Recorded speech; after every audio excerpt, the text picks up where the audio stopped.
روز جزا کا مالک، اس کا مطلب یہ ہے کہ اللہ تعالی اس دن اپنے بندوں کے معاملات بلا وجہ چلا دے گا، اور یہ کہ سب کچھ براہ راست اللہ کی طرف سے آئے گا بغیر کسی مداخلت کے۔ بظاہر بھی اس دنیا میں اللہ تعالی بظاہر کچھ لوگوں کو حاکمیت دیتا ہے، لیکن قیامت کے دن کوئی ظاہری حاکمیت نہیں ہے، حکم براہ راست اللہ تعالی کی طرف سے ہے۔ چنانچہ اللہ تعالی قیامت کے دن کو بیان کرتے ہوئے فرماتا ہے، نہیں بلکہ تم فیصلے کا انکار کرتے ہوئے گویا اللہ تعالی نے انسان کو اس دنیا میں پیدا کیا تاکہ اس میں زندگی گزر سکے، لیکن آخرت میں اسباب نہیں ہیں، اس دنیا میں بادشاہی ظاہری طور پر اللہ کی طرف سے ہے جو جسے چاہتا ہے عطا کرتا ہے۔ اور خدا بزرگ و برتر کے الفاظ پڑھیں اور کہو، آئے خدا بادشاہی کے مالک، تو جسے چاہتا ہے بادشاہی دیتا ہے، جس سے چاہتا ہے سلطنت چھین لیتا ہے، تو جسے چاہتا ہے عزت دیتا ہے، جسے چاہے ذلیل کرتا ہے، تیرے ہاتھ میں سب بھلائی ہے، بے شک تو ہر چیز پر قادر ہے۔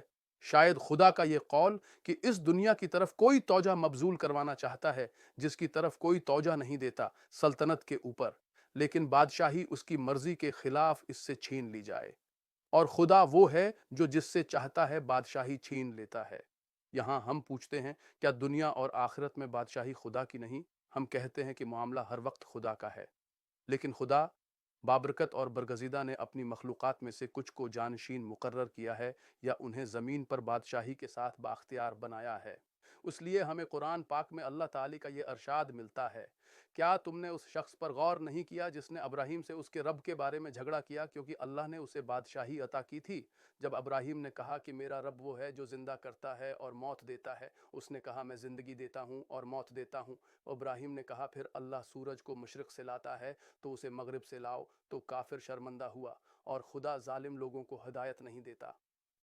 جس نے ابراہیم سے اپنے رب کے بارے میں بحث کی وہ کافر تھا جس نے الوہیت کا انکار کیا، پھر بھی اس نے خود بادشاہی نہیں لی بلکہ یہ خدا ہی تھا جو عظیم اور جلالی تھا جس نے اسے بادشاہی عطا کی۔ پس اللہ بابرکت اور برگزیدہ وہ ہے جس نے اپنی مخلوق میں سے بعض کو جانشین مقرر کیا اور انہیں زمین پر ظاہری حکومت کرنے کے قابل بنایا۔ اس کا مطلب یہ ہے کہ یہ لوگوں کے لیے صرف ایک ظاہری قاعدہ ہے کہ انسان بادشاہ بن گیا، لیکن حکمرانی اس شخص سے نہیں ہوتی جو حکومت کرتا ہے، بلکہ یہ اللہ کے حکم سے پیدا ہوتا ہے۔ اگر یہ حکمرانی کرنے والے سے پیدا ہوتا تو یہ اس کے پاس رہتا اور اس سے چھین نہ جاتا۔ ظاہری قاعدہ بندوں کو آزمانے کے لیے استعمال ہوتا ہے، اور اللہ تعالی قیامت کے دن ان سے جواب دہ ہوگا۔ انہوں نے کیسا سلوک کیا، انہوں نے کیا کیا، اور لوگوں کو اس سے آزمایا جاتا ہے۔ کیا وہ ظالم حکمران کے بارے میں خاموش رہے؟ کیا انہیں نافرمانی منظور تھی، یا وہ ظلم کے خلاف حق کے ساتھ کھڑے تھے؟ اللہ تعالی لوگوں کی آزمائش نہیں کرتا کہ وہ اصلاح کرنے والے کو فساد کرنے والے سے ممتاز کر سکے، بلکہ وہ ان کو آزماتا ہے تاکہ وہ اپنے خلاف گواہ بنے، تاکہ قیامت کے دن ان میں سے کوئی بھی آ کر نہ کہے کہ اے رب اگر تو مجھے حکمرانی عطا کرتا تو میں حق کی راہ پر چلتا اور تیرے طریقہ پر عمل کرتا۔ یہاں ایک سوال آتا ہے، اگر اللہ تعالی سب کچھ جانتا ہے تو پھر امتحانات کیوں؟ ہم کہتے ہیں کہ اگر ہم کوئی ایسی مثال دینا چاہیں جو اس بات کو ذہن کے قریب لے آئے اور اللہ ہی کے لیے اعلی ترین نمونہ ہے، ہم دیکھتے ہیں کہ دنیا بھر کی یونیورسٹیاں اپنے طلباء کے لیے امتحانات منعقد کرتی ہیں۔ کیا ان طلباء کو پڑھانے والے یونیورسٹی کے پروفیسرز اس بات کو نظر انداز کرتے ہیں جو طالب علم جانتا ہے اور اس سے علم حاصل کرنا چاہتے ہیں؟ یقیناً نہیں۔ لیکن ایسا تب بھی ہوتا ہے جب کوئی طالب علم امتحان میں ناکام ہو جاتا ہے اور بحث کرنے آتا ہے، آپ اس کے جواب سے اس کا سامنا کرتے ہیں اور وہ خاموش رہتا ہے۔ اگر امتحان نہ ہوا ہوتا تو ہر طالب علم یہ دعوی کرتا کہ وہ آنر رول کا مستحق ہے۔ اگر اللہ تعالی فرماتا ہے مالک یوم جزا، یعنی اس دن کا مالک وہی ہے اور جس طرح چاہتا ہے اس میں تصرف کرتا ہے، اور اگر یہ کہا جائے قیامت کے دن کے مالک کو، اس کا اختیار مالک پر برتر ہے کیونکہ مالک صرف اپنی ملکیت میں تصرف کرتا ہے، لیکن بادشاہ اپنی جائیداد اور دوسروں کی جائیداد میں تصرف کرتا ہے۔ وہ دوسروں کی ملکیت کو ضبط کرنے یا قومیانے کے قوانین جاری کر سکتا ہے۔ وہ لوگ جو کہتے ہیں مالک یوم القدس، یہ ثابت کرتے ہیں کہ خدا تعالی اس دن کا مالک ہے اور اسے کسی کی مداخلت کے بغیر تصرف کرتا ہے، یہاں تک کہ ظاہر بھی۔ اور وہ جو بادشاہ کا ورد کرتے ہیں، کہتے ہیں کہ اس دن اللہ تعالی اپنی مخلوق کے معاملات کا فیصلہ کرے گا، یہاں تک کہ جن کو اس نے اس دنیا میں بظاہر بادشاہی دی ہے۔ ہم کہتے ہیں کہ جب قیامت کا دن آئے گا تو اللہ کے سوا نہ کوئی مالک ہے نہ بادشاہ۔ اللہ تعالی اپنے بندوں کو تسلی دینا چاہتا ہے کہ اگر ان کو کسی ایسے مالک یا بادشاہ سے تکلیف پہنچی جو ان پر غالب آ جائے تو قیامت کے دن اللہ تعالی کے سوا کوئی مالک یا بادشاہ نہیں ہوگا۔ جب آپ کہتے ہیں مالک یا جزا کا بادشاہ، ایک دن ہے اور قیامت ہے، ہمارے لیے ایک دن طلوع آفتاب سے طلوع آفتاب تک ہے۔ اسے ہم مکمل دن کہتے ہیں، اور ایک دن اپنے معنی میں ایک مدت ہے جس میں واقعات رونما ہوتے ہیں۔ مفسرین کہتے ہیں مالک یوم جزا یعنی دینی امور کا مالک اس لیے کہ مدت اس کے پاس نہیں ہے۔ ہم کہتے ہیں کہ یہ انسانی ملکیت کے معیار کے مطابق ہے کیونکہ ہمارے پاس وقت نہیں ہے۔ ہم ماضی کو واپس نہیں لا سکتے اور ہم مستقبل کو نہیں لا سکتے، لیکن اللہ بابرکت اور برگزیدہ وقت کا خالق ہے، اور اللہ جو کہ عظیم اور شان والا ہے، زمان و مکان سے محدود نہیں ہے، اسی طرح اس کا بیان قیامت کے دن کا مالک و زمان و مکان سے محدود نہیں ہے۔ اللہ تعالی کا ارشاد ہے، اور وہ تم سے عذاب میں جلدی کرنے کی تلقین کرتے ہیں، لیکن اللہ اپنے وعدے کے خلاف کبھی نہیں کرے گا، اور بے شک تیرے رب کے نزدیک ایک دن 1000 سال کے برابر ہے جسے تم گنتے ہو باچو، اور اس کا فرمان ہے یہ فرشتے اور روح اس دن میں اس کی طرف چڑھتے ہیں جس کی حد 50,000 سال ہے۔ اگر ہم ان دو آیات پر غور کریں تو ہمیں اللہ کے نزدیک ایک دن کا مطلب سمجھ میں آ جائے گا۔ اس کی وجہ یہ ہے کہ اللہ تعالی وقت کا خالق ہے، اس لیے وہ ایک ایسا دن پیدا کر سکتا ہے جس کی طولت 1 گھنٹہ ہو، ایک دن اس دنیا کے دنوں کے برابر ہو جس کی طولت 24 گھنٹے ہو، ایک دن جس کی طولت 1000 سال ہو، ایک دن جس کی طولت 50,000 سال ہو، اور ایک دن جس کی طولت 1,000,000 سال ہو۔ یہ سب اللہ کی مرضی کے تابع ہے۔ قیامت کا دن اللہ تعالی کے علم میں موجود ہے، اس کے تمام واقعات کے ساتھ، اس کے جنت اور دوزخ کے ساتھ، اور تمام مخلوقات کے ساتھ جو اس پر جوابدہ ہوں گے۔ جب وہ چاہتا ہے کہ وہ دن واقع ہو اور اس کے علم سے اس کی مخلوق کے علم کی طرف منتقل ہو جائے، چاہے وہ فرشتے ہوں، انسان ہوں یا جن ہوں، وہ کہتا ہے کہ ہو جا۔ اس دن کا خالق صرف اللہ ہی ہے اور وہ اس کے تمام جہتوں کا تعین کرتا ہے۔ ہم دن کو 24 گھنٹے قرار دیتے ہیں اور ہم اسے رات اور دن سے تعبیر کرتے ہیں، لیکن سچ یہ ہے کہ رات اور دن ہمیشہ سے زمین پر موجود رہے ہیں۔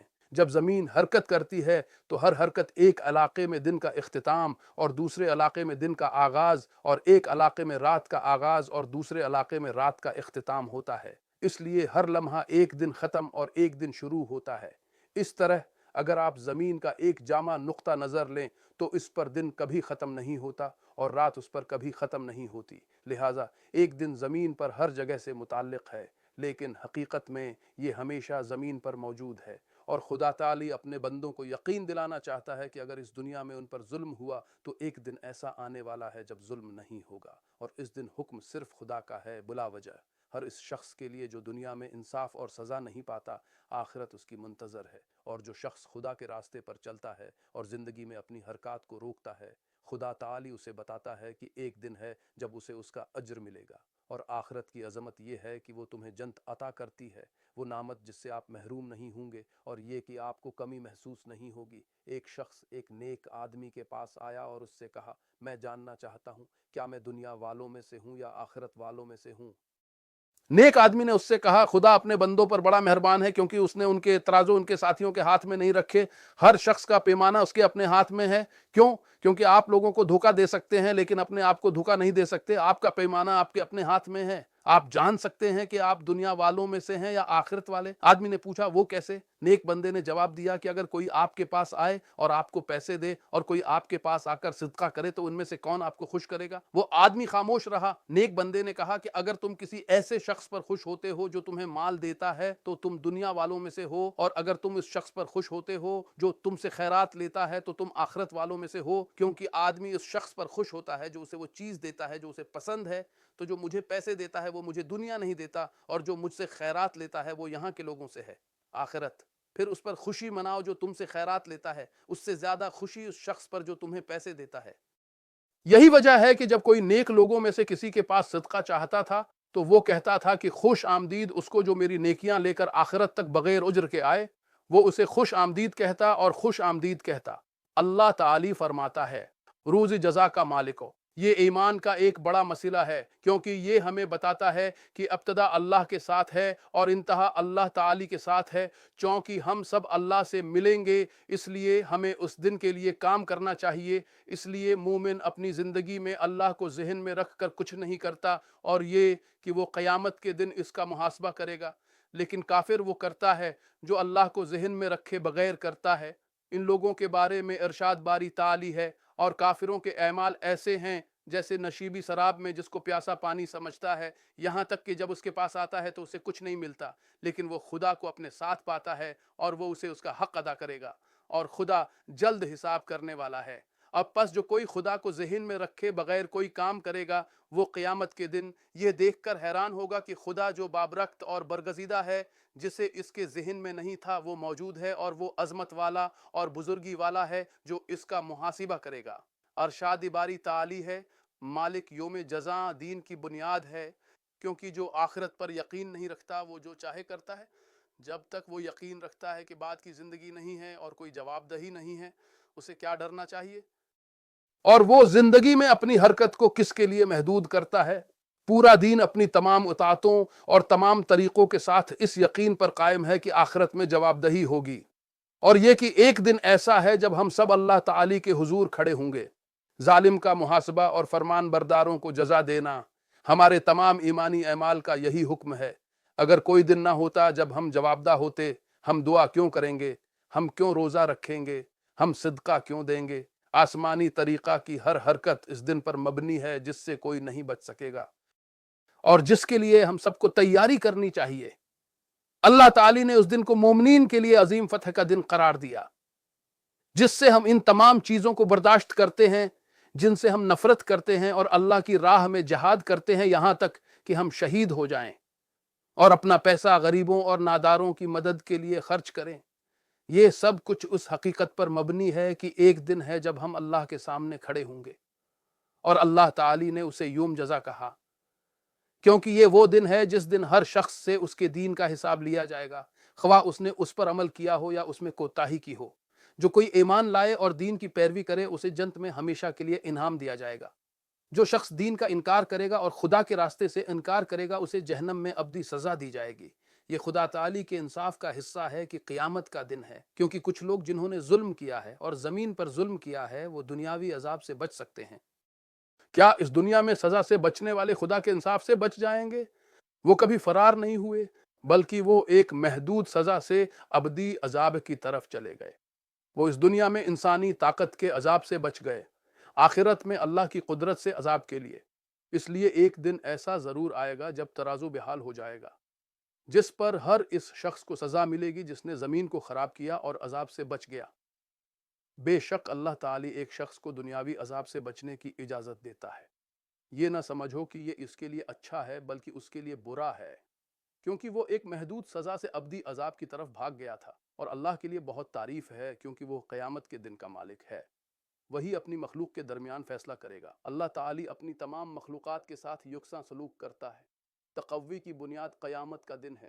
اس سے پہلے کہ ہم خدا تعالی کے ارشادات پر بحث کریں، تیری ہی ہم عبادت کرتے ہیں اور تجھ ہی سے مدد مانگتے ہیں۔ ہمیں ایک اہم مسئلہ کو حل کرنا چاہیے۔ بصارت کی دو قسمیں ہیں، آنکھ سے بصارت اور ایمان کے ساتھ بصارت جو دل کے ساتھ ہے، دونوں مختلف ہیں۔ آنکھ سے بینائی اس وقت ہوتی ہے جب کوئی چیز آپ کے سامنے ہو اور آپ اسے اپنی آنکھوں سے دیکھتے ہوں، اس میں ایمان شامل نہیں ہے۔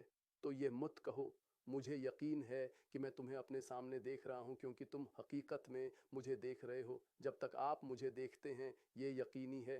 تاہم ایمان کے ساتھ وزن اس وقت ہوتا ہے جب آپ یقین کرتے ہیں کہ گویا آپ اپنے سامنے غیب کو دیکھ رہے ہیں۔ یہ بینائی آنکھ سے دیکھنے سے زیادہ یقینی ہے، کیونکہ یہ ایمان کا نظارہ اور بصیرت کا نظارہ ہے۔ یہ ایک بہت اہم مسئلہ ہے۔ عمر بن الخطاب رضی اللہ عنہ کہتے ہیں کہ ہم رسول اللہ صلی اللہ علیہ وسلم کے ساتھ تھے۔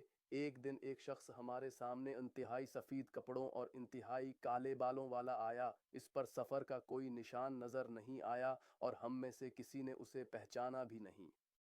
پھر آپ صلی اللہ علیہ وسلم کے پاس بیٹھ گئے۔ اس نے اپنے گھٹنوں کو اپنے گھٹنوں سے ٹیک دیا اور اپنے ہاتھ اپنی رانوں پر رکھے۔ اس نے کہا، اے محمد مجھے اسلام کے بارے میں بتاؤ۔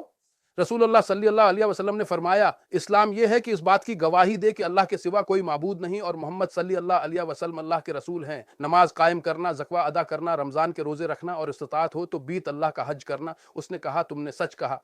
ہم حیران تھے کہ وہ اس سے پوچھے گا اور وہ اس کی تصدیق کرے گا۔ اس نے کہا، پھر مجھے ایمان کے بارے میں بتاؤ۔ آپ صلی اللہ علیہ وسلم نے فرمایا، اللہ، اس کے فرشتوں، اس کی کتابوں، اس کے رسولوں اور یوم آخرت پر ایمان لانا اور تقدیر الہی پر ایمان لانا ہے، خیر و شر۔ اس نے کہا، تم نے سچ کہا۔ اس نے کہا، پھر مجھے احسان کے بارے میں بتاؤ۔ آپ صلی اللہ علیہ وسلم نے فرمایا، اللہ کی عبادت اس طرح کرو گویا تم اسے دیکھ رہے ہو، اور اگر تم اسے نہیں دیکھ رہے تو وہ تمہیں دیکھ رہا ہے۔ اس نے کہا، پھر مجھے قیامت کے بارے میں بتاؤ۔ فرمایا، جس سے اس کے بارے میں پوچھا جائے وہ پوچھنے والے سے بہتر نہیں جانتا۔ اس نے کہا پھر مجھے اس کی نشانیاں بتاؤ۔ آپ نے فرمایا یہ کہ لونڈی اپنی مالکن کو جنم دے گی اور ننگے پاؤں ننگے بے سہارا چرواہوں کو اونچی عمارتیں بنانے میں مقابلہ کرتے دیکھنا۔ اس نے کہا پھر وہ چلا گیا اور میں تھوڑی دیر ٹھہرا، پھر رسول اللہ صلی اللہ علیہ وسلم نے مجھ سے فرمایا اے عمر کیا تم جانتے ہو کہ سائل کون تھا؟ میں نے کہا اللہ اور اس کا رسول بہتر جانتے ہیں۔ آپ صلی اللہ علیہ وسلم نے فرمایا یہ جبرائیل تھے جو آپ کے پاس آپ کو دین سکھانے آئے تھے۔ رسول اللہ صلی اللہ علیہ وسلم کا فرمان ہے اللہ کی عبادت اس طرح کرو گویا تم اسے دیکھ رہے ہو، اور اگر تم اسے نہیں دیکھ رہے تو وہ تمہیں دیکھ رہا ہے۔ یہ مومن کی روح میں ایمان کے نظارے کا بیان ہے۔ جب کوئی شخص ایمان لاتا ہے تو اسے اپنے تمام معاملات کو ایمان کی نظر سے دیکھنا چاہیے۔ چنانچہ جب وہ جنت کے بارے میں کوئی آیت پڑھتا ہے تو گویا اہل جنت کو لطف اندوز ہوتے ہوئے دیکھتا ہے، اور جب وہ جہنمیوں کے بارے میں کوئی آیت پڑھتا ہے تو اس کا جسم کانپ جاتا ہے، گویا وہ جہنمیوں کو عذاب میں مبتلا دیکھتا ہے۔ ایک دن رسول اللہ صلی اللہ علیہ وسلم نے اپنے ایک ساتھی کو دیکھا جس کا نام حارث تھا۔ اس نے اس سے پوچھا الحارث آج صبح کیسی ہو؟ اس نے جواب دیا کہ میں سچا مومن ہو گیا ہوں۔ آپ صلی اللہ علیہ وسلم نے فرمایا جو کچھ تم کہتے ہو اس سے ہوشیار رہو، کیونکہ ہر قول کی ایک سچائی ہوتی ہے۔ تمہارے ایمان کی حقیقت کیا ہے؟ حارث نے کہا کہ میں نے دنیا سے کنارہ کشی کی ہے، میں رات بھر جاگتا ہوں اور دن کو پیاسا رہتا ہوں، ایسا لگتا ہے جیسے میں اپنے رب کے عرش کو ظاہر ہوتا دیکھ رہا ہوں، گویا میں جنتیوں کو اس میں ایک دوسرے کی عیادت کرتے دیکھ رہا ہوں، گویا میں جہنمیوں کو دیکھ رہا ہوں کہ اس میں آپس میں چیخ رہے ہیں۔ رسول اللہ صلی اللہ علیہ وسلم نے فرمایا اے حارث تم سمجھ گئے، اس پر قائم رہو۔ چنانچہ ہم دیکھتے ہیں کہ اللہ تعالی رسول اللہ صلی اللہ علیہ وسلم کو مخاطب کر کے فرماتا ہے کیا تم نے نہیں دیکھا کہ تمہارے رب نے ہاتھی والوں کے ساتھ کیا سلوک کیا؟ اللہ تعالی فرماتا ہے کیا تم نے نہیں دیکھا؟ ہم کہتے وہ اس کے علاوہ کسی اور سے جانتا ہے۔ علم یا تو آپ کے ذریعہ حاصل کیا جاتا ہے یا اس کو سکھانے والے کے ذریعہ آپ کو دیا جاتا ہے، یعنی انسانوں میں آپ کے علاوہ کوئی اور آپ کو سکھاتا ہے۔ لیکن اللہ تعالی نے کہا شلی کیا آپ نے نہیں دیکھا؟ ہم کہتے ہیں کہ یہ ایمان کا مسئلہ ہے۔ اللہ تعالی جو کچھ کہتا ہے وہ ماننے والے شخص کے لیے ایک حقیقی وجن ہے۔ قرآن ایک تقریر ہے جو ہے قیامت کے دن تک عبادت میں تلاوت کی۔ اللہ کا یہ کہنا کیا آپ نے نہیں دیکھا، اس کا مطلب یہ ہے کہ اللہ کے ہر مومن کے لیے وجن جاری رہتا ہے جو اس آیت کو پڑھتا ہے۔ تو جب تک اللہ تعالی کہتا ہے کیا آپ نے نہیں دیکھا ہے، آپ اپنے ایمان کے ساتھ دیکھتے ہیں جو آپ کی آنکھیں نہیں دیکھ سکتی ہیں۔ یہ ایمان کا وجن ہے، اور یہ آنکھ کے وجن سے زیادہ سچائی ہے، کیونکہ آنکھ اپنے مالک کو دھوکہ دے سکتی ہے لیکن مومن دل اپنے مالک کو کبھی دھوکہ نہیں دے سکتا۔ تاہم وہاں ہے جسے وہ تیسرے شخص کا ضمیر کہتے ہیں۔ اگر آپ کہتے ہیں کہ زید حاضر تھا تو وہ آپ کے سامنے موجود ہے، لیکن اگر آپ کہتے ہیں کہ میں زید سے ملا تھا تو گویا زید آپ سے غائب تھا۔ جب آپ نے یہ جملہ کہا آپ اس سے ملے لیکن گفتگو کے وقت وہ آپ کے ساتھ نہیں تھا، تو کوئی موجود ہے، کوئی غائب ہے اور کوئی بول رہا ہے۔ غائب وہ ہے جو حاضر نہ ہو یا جسے ہم گفتگو کے وقت نہیں دیکھتے، حاضر وہ ہے جو گفتگو کے وقت موجود ہو، بولنے والا وہ ہے جو بول رہا ہے۔ ایمان کے تمام معاملات میں گواہی شامل نہیں ہے، بلکہ غیب پر یقین کرنے سے ہمیں ایمان کی بصارت ملتی ہے، جیسا کہ ہم نے کہا بصری نظر سے زیادہ مضبوط ہے۔ جب اللہ تعالی فرماتا ہے کہ الحمد للہ رب العالمین، اللہ غیب ہے اور رب العالمین غیب ہے، اور بڑا مہربان نہایت رحم والا غیب ہے، اور قیامت کے دن کا مالکن غیب ہے، لسانی سیاق و سباق کا تقاضا ہے کہ ہم یہ کہیں کہ ہم اس کی عبادت کرتے ہیں، لیکن خدا تعالی نے سیاق و سباق کو تبدیل کر دیا، اسے تیسرے شخص سے موجودہ میں منتقل کر دیا۔ فرمایا ہم تیری ہی عبادت کرتے ہیں۔ اس طرح غیب کو مخاطب کے حضور میں منتقل کر دیا جاتا ہے۔ اس نے یہ نہیں کہا کہ ہم اس کی عبادت کرتے ہیں، بلکہ کہا ہم تیری ہی عبادت کرتے ہیں۔ اس طرح ایک نقطہ نظر ایمان کا یقین بن گیا۔ آپ اللہ تعالی کے حضور میں ہیں جس نے آپ کو نعمتوں سے نوازا ہے، اور آپ انہیں دیکھتے ہیں اور وہ آپ کو گھیر لیتے ہیں کیونکہ وہ رب العالمین ہے۔ اس نے آپ کو اپنے فیصلے سے یقین دلایا ہے کیونکہ وہ بہت مہربان اور رحم کرنے والا ہے، یعنی اس کی ربیت اس کی شان ہے، ظلم کی بادشاہی نہیں ہے بلکہ رحمن و رحیمے کی ربیت ہے۔ پس اگر تم اس کی تعریف نہیں کرتے اور اس کی نعمتوں کے باعث اس پر ایمان نہیں لاتے جو تم محسوس کرتے ہو اور اس کے ساتھ رہتے ہو، تو اس کے راستے کی نافرمانی سے بچو، کیونکہ وہ قیامت کے دن کا مالک ہے۔ جب حق جلال اس کی ذات ہے اپنے آپ کو ان تمام صفات کے ساتھ ذہن میں لاتا ہے جن میں الوہیت کی خوبیاں، رب کی نعمتیں شامل ہیں، اور وہ رحمت جو گناہوں کو مٹا دیتی ہے اور قیامت کے دن اس سے ملاقات کا خوف رکھتی ہے، تو آپ غیب کی صفات سے نکل کر ہمارے حضور کی طرف بڑھیں گے۔ خدا کی رحمت اور اس کی بے پناہ نعمتیں قیامت کے دن جب آپ اللہ تعالی کی یہ آیت پڑھتے ہیں، تیری ہی ہم عبادت کرتے ہیں، تو یہاں کا جملہ خاصیت پر دلالت کرتا ہے۔ اس کا مطلب یہ ہے کہ اگر میں کسی سے کہوں کہ میں تم سے ملوں گا تو میں اس سے اکیلا مل سکتا ہوں یا لوگوں کے ایک گروہ کے ساتھ مل سکتا ہوں، لیکن اگر میں کہوں تم اکیلے میں ملوں گا، اس کا مطلب ہے کہ ملاقات نجی ہوگی۔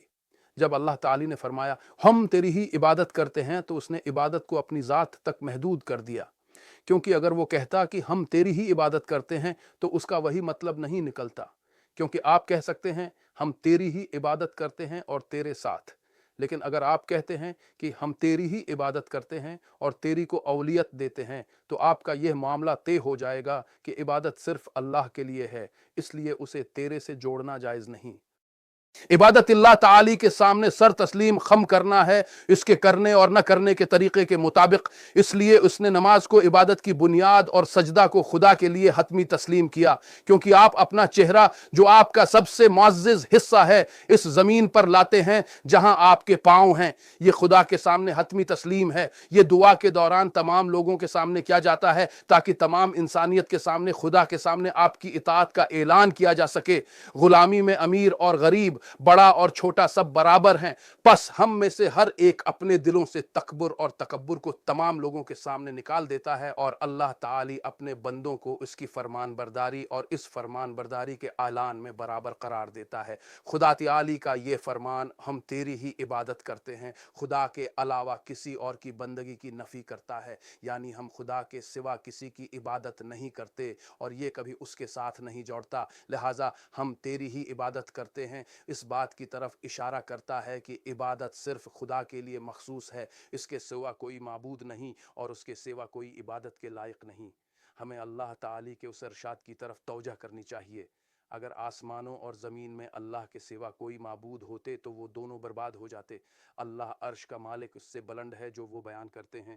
اس طرح جب ہم کہتے ہیں کہ الحمدللہ، تو ہم حمد کے اسباب کو یاد کر رہے ہیں جو کہ اللہ کی ظاہری اور پوشیدہ نعمتیں ہیں۔ جب ہم کہتے ہیں رب العالمین، تو ہم اس کی تخلیق اور اس کی کائنات کی تابعداری میں رب کی نعمتوں کو یاد کر رہے ہیں۔ جب ہم یاد کرتے ہیں وہ بہت مہربان رحم کرنے والا، تو ہم رحم، معافی، نیکی کے ساتھ غلط کام کا جواب اور توبہ کا دروازہ کھول رہے ہیں۔ جب ہم یاد کرتے ہیں یوم جزا کے مالک کو، تو ہم یوم جزا کو یاد کر رہے ہیں اور اللہ تعالی آپ کو آپ کے اعمال کا بدلہ کیسے دے گا۔ جب ہم یہ سب یاد کرتے ہیں تو کہتے ہیں کہ ہم تیری ہی عبادت کرتے ہیں، یعنی ہم صرف اللہ کی عبادت کرتے ہیں۔ پھر ہم نے سمجھ لیا کہ ہم سے کیا تقاضا ہے، جو عبادت ہے۔ یہاں آئیے ایک لمحے کے لیے اس بات پر بات کرنے کے لیے رکھیں کہ وہ وجہ اور اثر کیا کہتے ہیں۔ اگر آپ کا بچہ کسی امتحان میں کامیاب ہونا چاہتا ہے تو اسے ضرور پڑھنا چاہیے۔ تعلیم حاصل کرنے کی وجہ کامیابی ہے۔ ایسا لگتا ہے جیسے کامیابی سب سے پہلے میرے ذہن میں پیدا ہوئی تھی، ان تمام فوائد کے ساتھ جو یہ مجھے ایک محفوظ مستقبل اور دوسری چیزوں کی خواہش اور کوشش کرے گی۔ لہٰذا حوصلہ افزائی حقیقت سے پہلے آتی ہے، یعنی آپ اپنے ذہن میں کامیابی کا تصور کرتے ہیں، پھر اس کے بعد آپ اسے حقیقت بنانے کے لیے مطالعہ کرتے ہیں۔ مثال کے طور پر اگر آپ کہیں سفر کرنا چاہتے ہیں تو گاڑی ایک وجہ ہے جو آپ کے مقصد کو حاصل کرے گی، اور لمبی سڑک پر جانا دوسری وجہ ہے۔